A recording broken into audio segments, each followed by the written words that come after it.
Hello বন্ধুরা, নুপুরের রান্নাঘরে আপনাদের সবাইকে স্বাগত। হ্যালো বন্ধুরা, আজকের আমি আপনাদেরকে বানিয়ে দেখাবো সর্ষে পটল।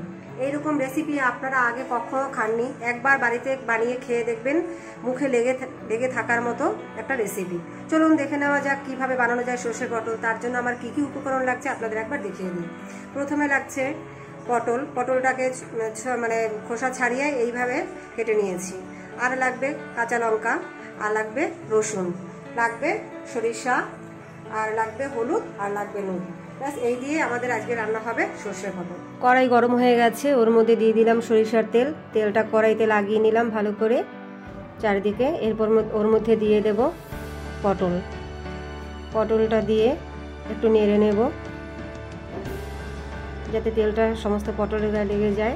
তারপর ওর মধ্যে দিয়ে দেব নুন আর দেব হলুদ, দিয়ে ভালো করে মিশিয়ে নেব। মিশিয়ে নিয়ে ওটাকে কিছুক্ষণের জন্য ঢাকা দিয়ে রেখে দেব। দেখুন পটলটা অল্প সিদ্ধ হয়ে এসে এরপর ওর মধ্যে রসুন আর কাঁচা লঙ্কা যেটা রেখেছিলাম সেটা পেস্ট করে নিলাম। খুব মিহি করে পেস্ট করার দরকার নেই, মোটামুটি হলেই হবে। সেটা দিয়ে আবার কিছুক্ষণের জন্য ঢেকে দেব।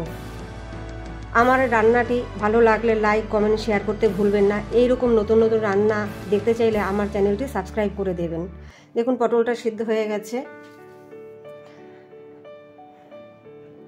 ভালো মতো ভাজা হয়ে গেছে। এরপর ওর মধ্যে দিয়ে দেব সরিষা, ওটা বেটে নিয়েছিলাম, একদম প্লেন করে বেটে নিয়েছি। ভালো করে মিশিয়ে নিয়ে আরও 1 মিনিটের মতো ওটা ভেজে নেব।